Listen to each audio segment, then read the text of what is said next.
The engine sputtered like a dying animal, coughing out a plume of black smoke before falling silent. Daniel Hargrove swore under his breath, gripping the steering wheel of his sleek silver Bentley, now stranded on a dusty backroad in the middle of nowhere, USA. The late afternoon sun baked the cracked asphalt, and the air smelled of hot rubber and desperation. He slammed the door shut and kicked a tire, his polished loafers scuffing against the gravel. "Perfect, just perfect," he muttered, wiping sweat from his brow.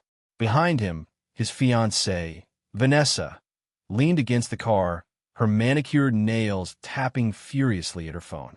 She was all sharp angles and designer labels, sunglasses perched on her head, a white sundress that screamed money, and a pout that could curdle milk.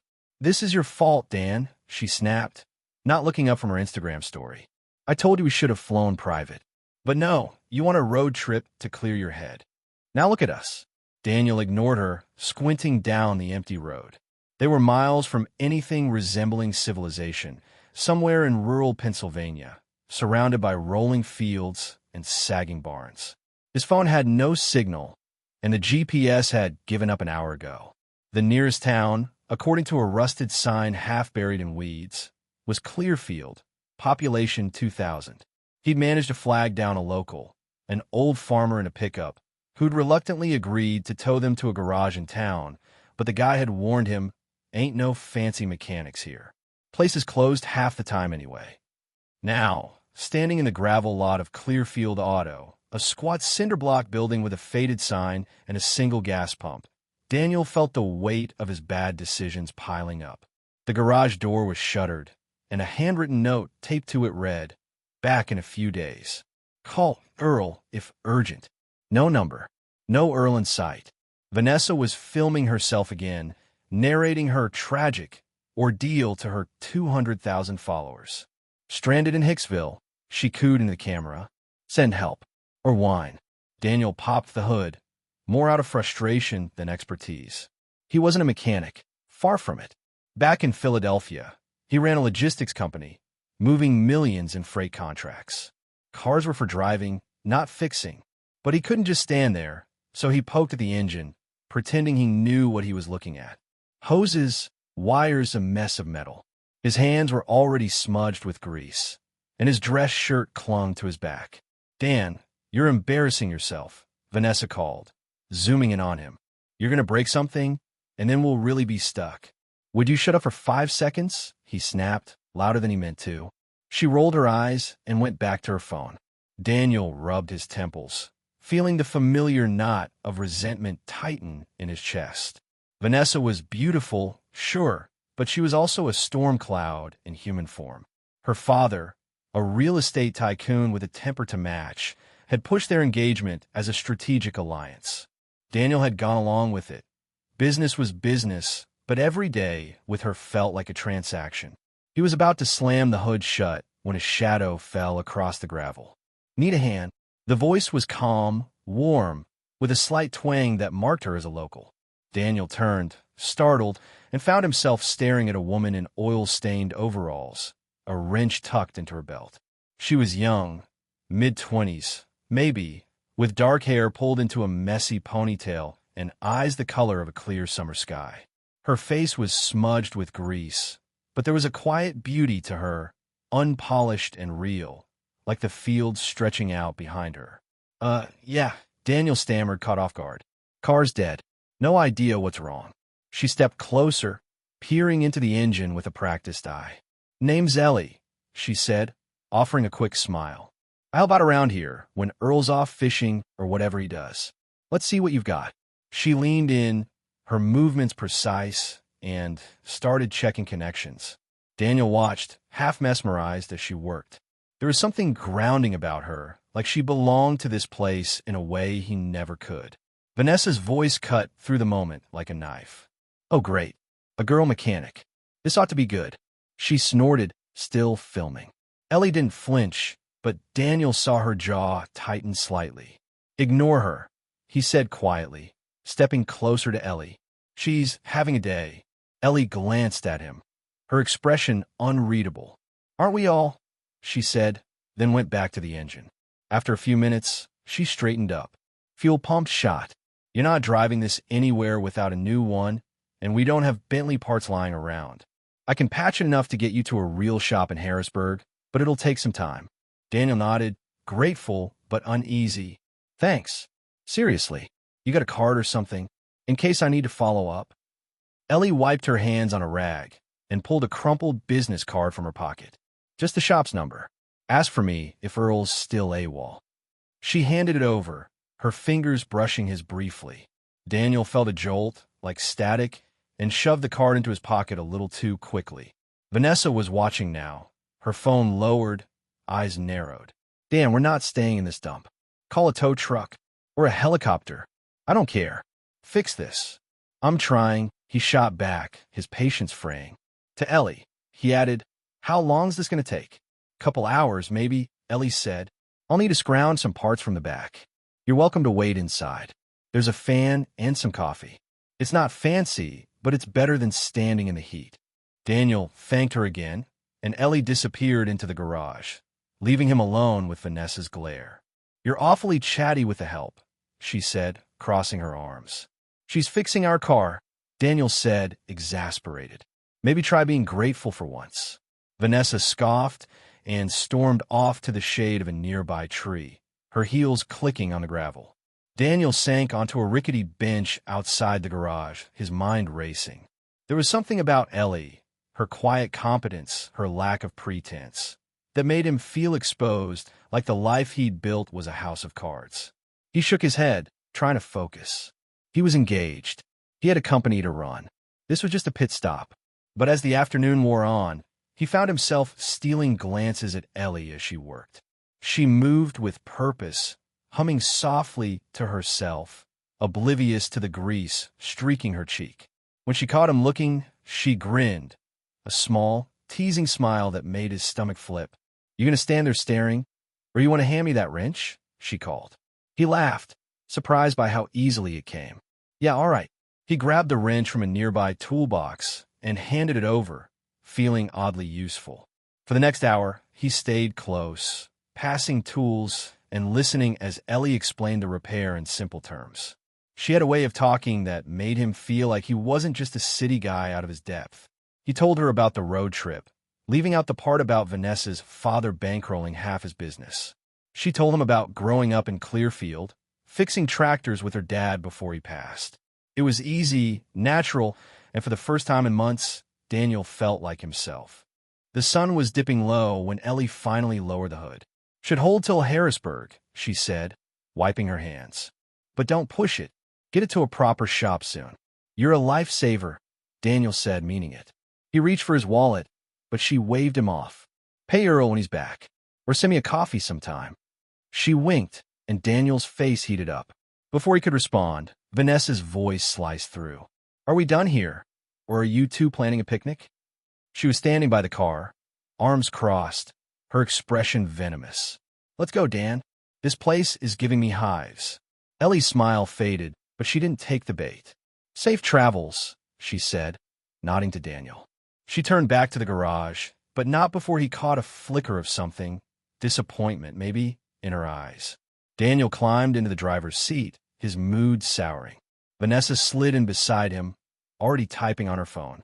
As he started the engine, he glanced at Ellie's card in his pocket, his fingers brushing against it. He should toss it. He was engaged, and this was nothing. But he didn't. The Bentley purred to life, and Daniel pulled onto the road, following Ellie's directions to the highway. The plan was simple. Get to Harrisburg, find a real mechanic, and forget this detour ever happened. But 10 miles out, the car started shaking, a low grinding noise rising from the engine. No, no, no, Daniel muttered, easing onto the shoulder. The dashboard lit up with warning lights, and the engine died again. Vanessa exploded. You gotta be kidding me. What did that hillbilly girl do to our car? I swear, Dan, if this is her fault, my father will sue this town into the ground. Daniel's jaw clenched. She fixed it, Vanessa.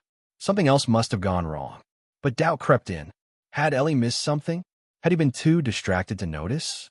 He grabbed his phone, still no signal, and stepped out into the dusk, the air thick with the threat of rain. The road was empty, and Harrisburg was too far to walk.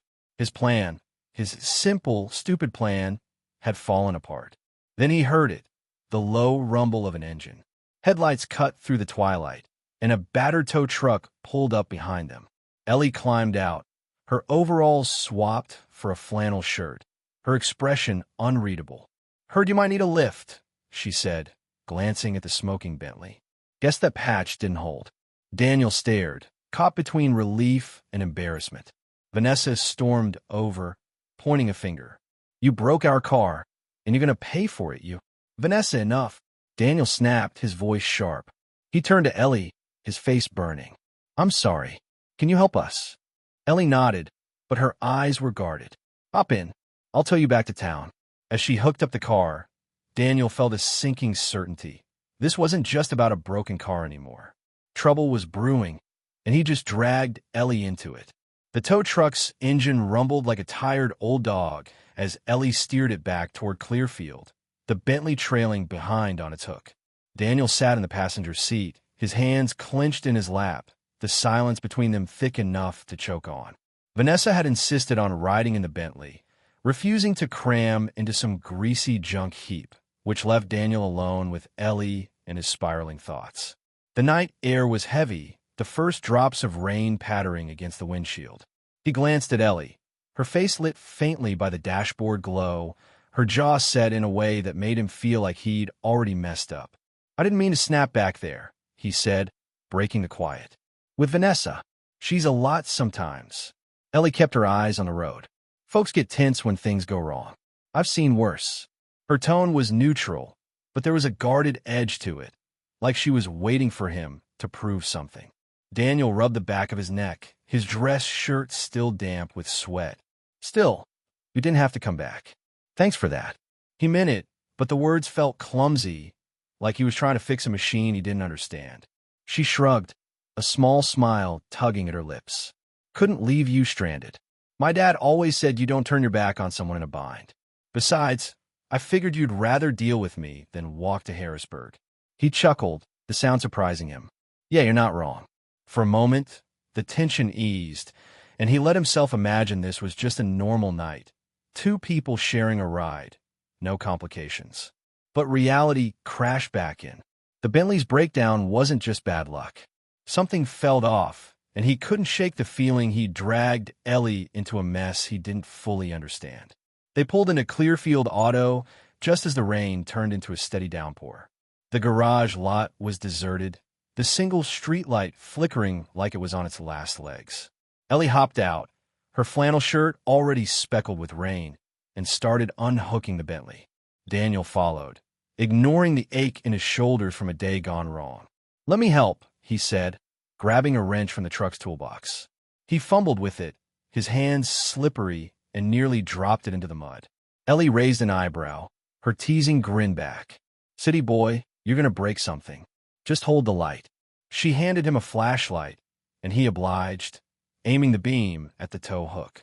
Her ease, her confidence, it was magnetic, and he caught himself staring again, only to look away when she glanced up. Vanessa emerged from the Bentley, her sundress pristine despite the chaos. She stood under the garage's awning, arms crossed, her phone glowing in her hand. "This is ridiculous," she called. "I'm calling my father. He'll send someone to get us out of this dump." Daniel's stomach twisted. Vanessa's father, Richard Colton, wasn't just a tycoon. He was a man who solved problems with money and threats. If he got involved, this would spiral fast. "Vanessa, just wait," he said, trying to keep his voice calm. "Ellie's got this. We'll be back on the road soon." Ellie shot him a look like she wasn't so sure, but said nothing. She finished unhooking the car and rolled up the garage door, revealing a cluttered workshop filled with tools, oil drums, and a faint smell of gasoline. "Let's get it inside," she said. "I'll take another look." As they pushed the Bentley into the garage, Daniel's mind raced. He'd assumed the fuel pump fix had failed, but what if it was something else? What if Ellie had missed a bigger problem? He hated the thought, but doubt gnawed at him. He'd been so caught up in her charm, her stories about fixing tractors with her dad, that he hadn't questioned her work. That was his mistake, and he wasn't ready to admit it. Not yet. Inside, Ellie popped the hood again, her flashlight sweeping over the engine. Daniel hovered nearby, passing tools when asked, trying to be useful. Vanessa stayed by the door, muttering into her phone. "Daddy, you won't believe this," she said, her voice dripping with indignation. "Some backwoods mechanic ruined our car, and now we're stuck here. I need you to fix this." Daniel winced. "She's not helping," he muttered to Ellie. "She's scared," Ellie said quietly, not looking up. "People lash out when they're scared. Doesn't mean they're right." Her words hit harder than he expected, like she'd seen through his own bravado. After a tense half hour, Ellie straightened, her face grim. "It's not the fuel pump. Someone tampered with the fuel line. Cut it clean. That's why it gave out again." She pointed to a thin slash in a hose, barely visible. This wasn't an accident. Daniel's heart thudded. Tampered? Who would? He stopped, his eyes flicking to Vanessa, still on her phone. She wouldn't. Would she? But her father. Richard had a reputation for playing dirty. Had he sent someone to strand them, to tighten his grip on Daniel's business? Or was it something else entirely? Ellie wiped her hands on a rag. "I can rig a temporary fix, but we need to figure out who did this. And why." Her voice was steady, but her eyes searched his like she was testing him. Daniel nodded, his throat tight. "Yeah, okay." But inside, he was reeling. He thought this was just a car problem, a quick detour. Now it felt like a trap, and he'd pulled Ellie into it without a second thought. His plan to keep things simple, get to Harrisburg, move on, had been naive, and it was crumbling fast. The rain was hammering now, the garage roof creaking under the strain. Ellie worked quickly, patching the fuel line with a spare hose and some clamps. Daniel tried to focus, but Vanessa's voice kept cutting through. "Daddy says he's sending someone," she announced, striding over. "And when they get here, this little shop is done. You hear me, mechanic girl? My father doesn't mess around." Ellie didn't blink. "Good to know," she said, her tone dry. "But unless your father's bringing a fuel line, you're stuck with me for now." Daniel's temper flared. "Vanessa, back off. She's helping us." But even as he said it, he felt a pang of guilt. He should have shut Vanessa down sooner, should have stood up for Ellie from the start. Instead, he'd let things slide, hoping to avoid a fight. Another mistake, one he wasn't ready to face. The tension snapped when a low rumble echoed outside. Not thunder, but engines. Headlights pierced the rain. Two black SUVs pulling into the lot. Daniel's gut clenched. "Who's that?" he asked, stepping toward the door. Ellie grabbed his arm, her grip firm. "Stay back," she whispered. "Those aren't locals." Three men climbed out of the first SUV, their dark jackets slick with rain. They moved with purpose, scanning the lot. One of them, broad-shouldered with a scar across his cheek, approached the garage, his boots splashing in puddles. "Hargrove," he barked. "We need to talk." Vanessa froze, her phone slipping from her hand. "Dan, what's going on?" she whispered, her bravado gone. Daniel's mind raced. These weren't Richard's usual suits. They looked rougher, like hired muscle. Had Vanessa's father sent them, or was this tied to the tampered fuel line? He glanced at Ellie, who was already moving, grabbing a crowbar from a workbench. "Stay behind me," she said, her voice low but steady. "Ellie, you don't have to," he started, but she cut him off. "You're in my shop. My rules." Her eyes were fierce, and for the first time, Daniel saw the steel beneath her quiet exterior. The scar man pushed the door open, rain dripping from his jacket. "Hargrove, let's make this quick. Hand over the drive, and we walk away." Daniel blinked. "Drive? What drive?" His voice cracked, betraying his confusion. He had no idea what they were talking about, but the man's glare told him this wasn't a bluff. Ellie stepped forward, crowbar in hand. "You're on private property. Leave, or I call the sheriff." The man laughed, cold and sharp. "Cute, but this ain't your fight, sweetheart." He took a step closer, and Daniel's instincts kicked in. He grabbed a wrench from the bench and stepped beside Ellie, his heart pounding. "Back off," he said, trying to sound tougher than he felt. But his hands were shaking, and he knew he was out of his depth. He thought he could handle this, keep Vanessa calm, get the car fixed, move on. But he'd misjudged everything, and now Ellie was in the crosshairs because of him. The man smirked, reaching into his jacket. Before he could pull anything, Ellie swung the crowbar, knocking a stack of oil cans onto the floor with a deafening crash. The noise startled the man, and Daniel seized the moment, shoving him backward. "Run!" he yelled, grabbing Ellie's arm. They bolted for the back door, Vanessa screaming behind them. The men shouted, boots pounding as they gave chase. Daniel's plan, stand his ground, act tough, had collapsed spectacularly.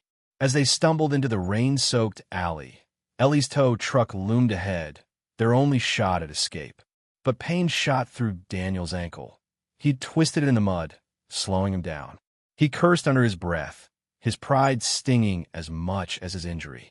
He'd messed this up, and now they were running for their lives. Ellie yanked open the truck's door. "Get in," she barked, vaulting into the driver's seat. Daniel scrambled in, Vanessa piling in after him, her face pale. The engine roared to life, and Ellie floored it, tires spinning as they tore out of the alley. Headlights flared behind them. The SUVs were closing in. Daniel gripped the dashboard, his ankle throbbing, his mind a mess. "I'm sorry," he gasped, meeting Ellie's eyes. "I didn't mean for this to happen." She didn't answer, her focus on the road. But her silence said enough. He'd underestimated the danger, and now they were all paying the price. As the truck sped into the stormy night, Daniel knew one thing for sure. Whatever was on that drive, it was big enough to turn his life upside down, and Ellie's too. The tow truck careened through the rain-soaked night, its tires skidding on the wet pavement as Ellie swerved down a narrow back road. Daniel clung to the door handle, his twisted ankle throbbing with every jolt, his heart hammering louder than the storm outside. Vanessa was curled up in the back seat, her usual sharpness replaced by wide-eyed panic. Behind them, the black SUVs loomed closer, their headlights cutting through the downpour like predators on the hunt. Daniel's mind raced, replaying every mistake that had led to this moment, trusting a quick fix, ignoring Vanessa's threats, dragging Ellie into a mess he didn't understand. He'd been naive, and now they were all paying for it. "Hold on," Ellie shouted, yanking the wheel hard. The truck veered onto a dirt path, branches scraping the sides as they plunged into a dense thicket. The SUVs overshot the turn, their brake lights flashing red in the distance. Ellie didn't slow down, navigating the muddy trail with a focus that made Daniel's chest tighten with admiration and guilt. She was risking everything for him, a stranger who'd stumbled into her life with nothing but trouble. "Where are we going?" he asked, his voice hoarse. "Old mill up ahead," Ellie said, her eyes locked on the path. "It's abandoned, easy to hide. We need to lose them and figure out what they're after." She glanced at him, her expression unreadable. "You sure you don't know anything about this drive they mentioned?" Daniel shook his head, frustration bubbling up. "I swear I've got no clue. I move freight contracts, not whatever this is." But doubt gnawed at him. Vanessa's father, Richard Colton, had his fingers in shady deals. Daniel had heard whispers of offshore accounts, rigged bids. Had he been carrying something without realizing it? The thought made his stomach churn. Vanessa's voice trembled from aback. "This is insane. Why are we running? Just give them whatever they want." She was clutching her phone, its screen dark. "No signal out here." "Because we don't know what they want," Daniel snapped, then softened his tone. "Look, we'll figure this out. Just stay calm." But his words felt hollow. He'd been trying to figure it out all day, and every step had dug them deeper. Ellie pulled the truck behind a crumbling brick wall, the remnants of the old mill looming in the darkness. The rain had eased to a drizzle, leaving the air thick with the scent of wet earth and rust. She killed the engine, and for a moment, the only sound was their ragged breathing. "We need to move," she said, grabbing a flashlight from the glove box. "They'll circle back." Daniel nodded, ignoring the pain in his ankle as he climbed out. He helped Vanessa, who stumbled in her heels, her face pale. Ellie led the way, her flashlight beam cutting through the mist as they slipped into the mill. The interior was a maze of rusted machinery and sagging beams, the floor slick with puddles. Ellie moved like she knew the place, guiding them to a small office tucked in the back, its door hanging off its hinges. Inside, they crouched behind a battered desk, the flashlight dimmed to a glow. Ellie turned to Daniel, her voice low. We can't keep running blind. If you're holding something back, now's the time to spill.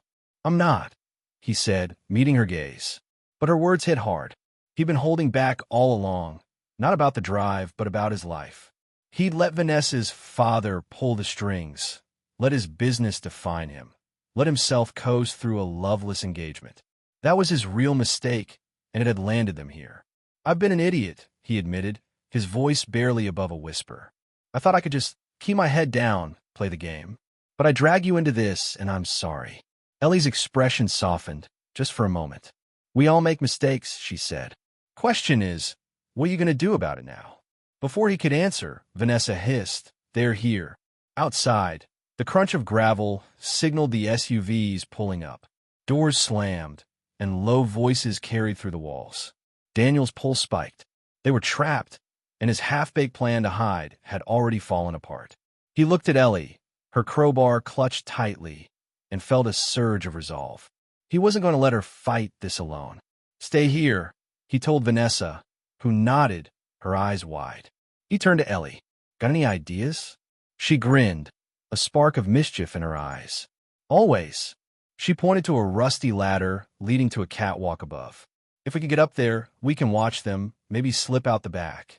But we need a distraction. Daniel's mind raced. I'll do it, he said, surprising himself. I'll draw them off. You get Vanessa out. It was a reckless idea, born of guilt and a need to prove he wasn't the man who'd stumbled in her garage hours ago.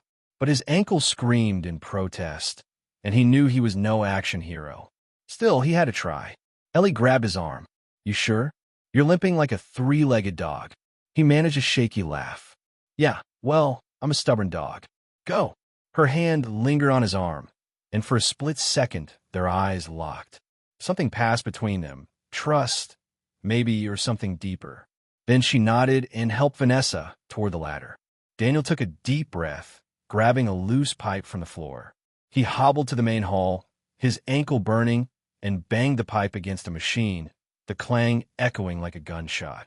Hey, he shouted. You want me? Come get me. His voice cracked, but it did the trick.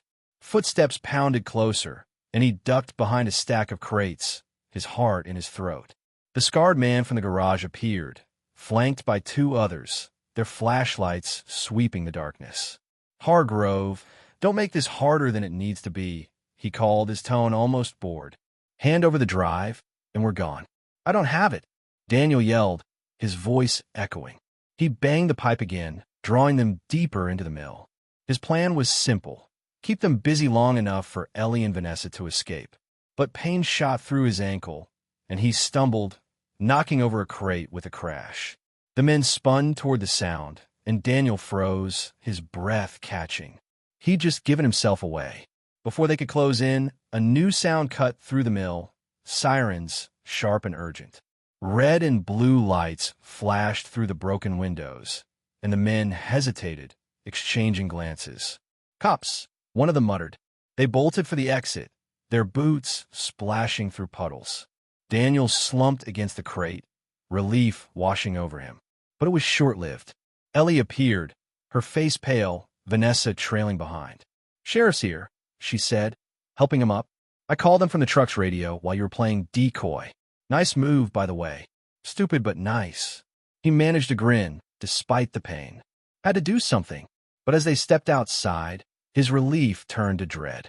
The sheriff, a grizzled man with a no-nonsense stare, was talking to Vanessa, who was gesturing wildly.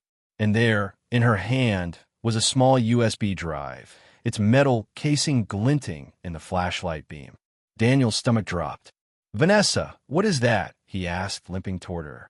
She turned, her eyes cold. It's what they wanted, she said, her voice steady now. Daddy gave it to me before we left. Said it was insurance, in case you got any ideas about backing out of our deal. She handed the drive to the sheriff, who slipped it into an evidence bag. It's got everything. Your contracts, his accounts, all the dirty little secrets you thought you could hide. Daniel stared, his world tilting. He hadn't known about the drive, but he'd known Richard was trouble. He'd ignored the red flags, thinking he could outsmart the game. That was his biggest mistake, and now it was out in the open. I didn't know, he said, his voice breaking. I swear I didn't. The sheriff grunted. We'll sort it out at the station. You're all coming with me. As he led Vanessa to a patrol car, Ellie stayed by Daniel's side, her presence steadying him. I messed up, he said quietly, meeting her eyes. I thought I could keep everyone happy, stay in control. But I was wrong, and you almost paid for it. Ellie's smile was small but real. You owned it. That's what matters. She squeezed his arm, and he felt a warmth he hadn't known he was missing. 6 months later, Clearfield was bathed in the golden light of a warm summer evening. Daniel stood outside a small garage on the edge of town, its sign reading Ellie's Auto. The Bentley was long gone, traded for a pickup that suited him better. He'd walked away from his company, from Vanessa, from a life that had chained him to Richard Colton's world. The drive had exposed a web of corruption, and while Daniel had avoided charges, he'd lost everything, except what mattered. He'd stayed in Clearfield, working odd jobs, learning the ropes from Ellie. She'd taken him under her wing, teaching him to fix engines and trust himself. Their friendship had grown into something more, tentative at first, built on late nights in the garage and quiet mornings over coffee. There were obstacles, his guilt, her wariness, but they faced them together, one step at a time.